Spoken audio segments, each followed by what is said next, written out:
여러분들은 동기부여 영상, 자기계발 영상들을 처음에 어쩌다 왜 보게 됐어요?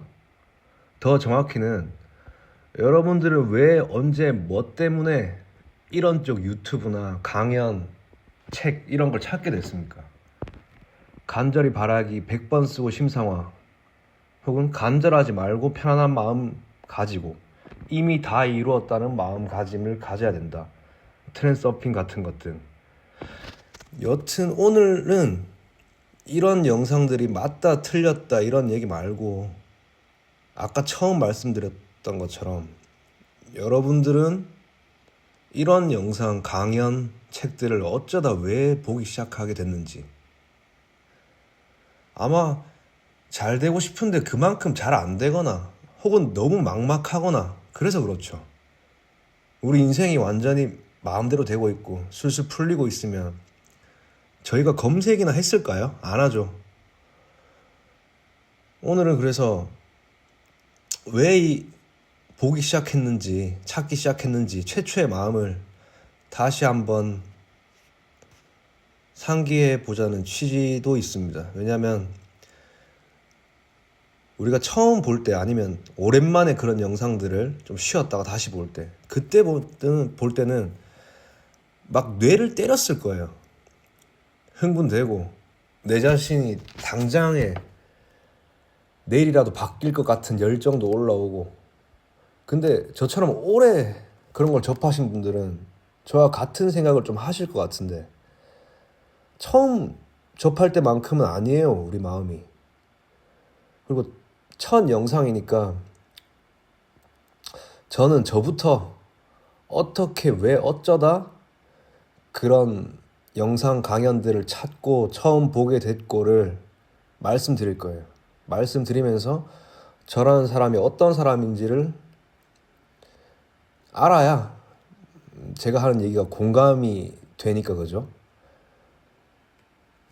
그래서 제 이야기를 할 건데, 이걸 경험으로 들으시면서 여러분들 본인에게 대입하면서 들으면 새롭고, 또 남의 인생사 듣는 게 또 재밌잖아요. 그럼 시작해 보겠습니다. 저는 자영업부터 사업 이렇게 뒤죽박죽 했는데, 하여튼 그 두 개를 한 14년 정도 했고 아직 계속 하고 있습니다. 14년 중에 사실 반 이상은 자영업이고 요식업이긴 합니다만, 여튼 돈을 좀 벌었을 때도 아주 잠깐 몇 달 있고, 한 1000단위. 반대론 제 주위 기준 누구보다도 더 망하기도 했습니다.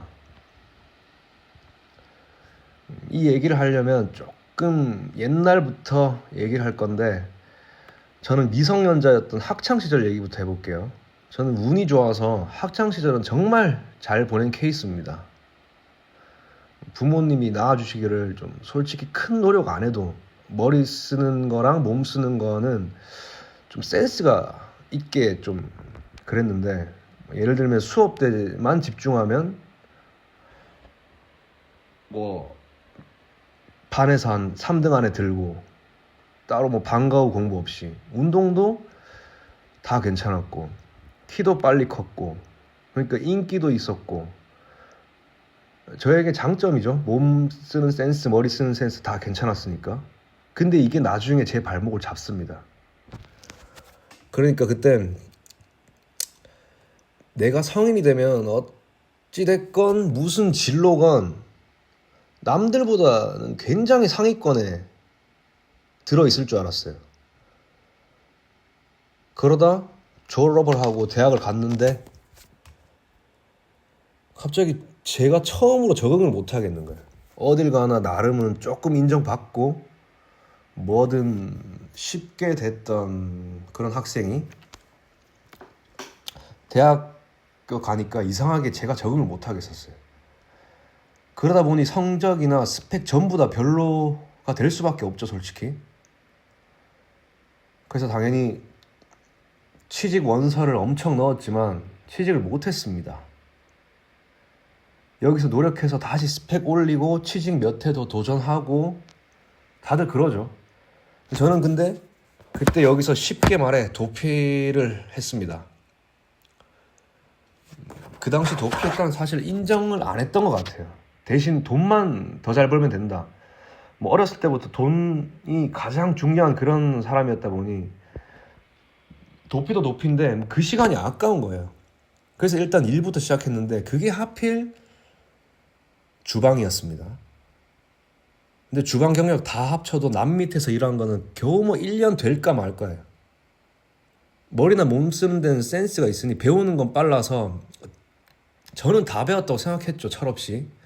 그래서 1년 남짓 하고 바로 제 장사를 시작합니다. 당연히 큰일 났죠. 하여튼 이게 자영업부터 사업까지 14년 정도 하게 된 시작이 되겠네요, 저는. 이때까지 들으시니까 어때요? 저라는 인간은 뭐 꿈이 있고 하고 싶은 게 있어서 사업을 하고 자영업을 한 사람이 아니라 목적 없이 시작해서 여기까지 온 거예요. 그러다 보니 얼마나 부딪히고 깨질 일들이 많았겠습니까? 사업체가 망하고 몇 번 망했죠. 그리고 코로나를 갑자기 겪고, 그리고 그 와중에 사기를 2번 정도. 이게 제가 돈이 많아서 사업을 계속 망해도 했던 사람이 아니라서 빚을 더 이상 갚을 수가 없어서 국가 정책이 있죠. 그것도 시행하고. 그런데 저를 좋게 봐준 어떤 투자자를 만나서 투자를 받았는데도 어떤 것 때문에 또 실패. 이런 걸 쭉 겪으면서 이 중간중간에 역경에 처할 때마다 어려울 때마다 처음에는 무당 사주 이런 것부터 찾아갑니다. 저처럼 행동하신 분들 많을 거예요. 특히 자영업 사업하시는 분들. 무당 사주 용한데 갔다 온다 해서 하루아침에 해결이 되나요? 안 되죠. 그래서 또 시간이 흐르고 동기부여 영상, 뭐 트렌서핑, 성공한 사람들의 강의, 무슨 회장님의 강의 이런 걸 찾게 됩니다. 또 성공하고 싶기도 한데 그것보단 지금 당장 죽겠으니까 그런 걸 보고 해야 내 인생 실패로 끝나면 안 되니까 정말 절실하게 보기 시작합니다. 그러다 깨달은 것들도 많고 내 자신을 찾는 과정도 많이 겪게 됩니다. 여튼 저는 이렇게 시작했습니다. 이렇게 제 소개를 끝내고 여러분은 그럼 왜, 언제, 뭐 때문에 이런 쪽 유튜브나 강연이나 책을 찾게 됐나요? 많이 간절했나요? 그리고 지금은 다 이겨내고 이루셨나요? 아니면 아직 과정 중에 계신가요? 혹은 갈피를 못 잡고 계신가요? 저의 인생으로 보면 실패를 훨씬 압도적으로 더 많이 겪었지만 그래도 확실히 좀 잘하는 건 그 와중에 하나 발견했습니다. 저는 사람들을 잘 그리고 깊게 관찰합니다. 또 사람 말고 어떤 현상이나 여러 인과관계를 깊게 고찰하고 생각을 엄청 많이 해요. 여러 실패했던 사업들 속에 직원들부터 여러 사람, 사건, 관계 많이 겪었겠죠? 14년을 했고 지금도 어떤 사업체를 진행 중이니까. 그래서 아직 과정 중에 있거나 갈피를 못 잡고 있거나 하신 분들에게 제가 고찰한 결과 제 나름 깨달은 것들을 이야기하려고 합니다. 근데 그게 이야기할 분야가 되게 다양한 분야일 거예요. 다양한 분야라서 잡다 할 것 같지만 근데 그게 결국 다 일맥상통하는 거더라고요. 그런 이야기를 하려고 합니다.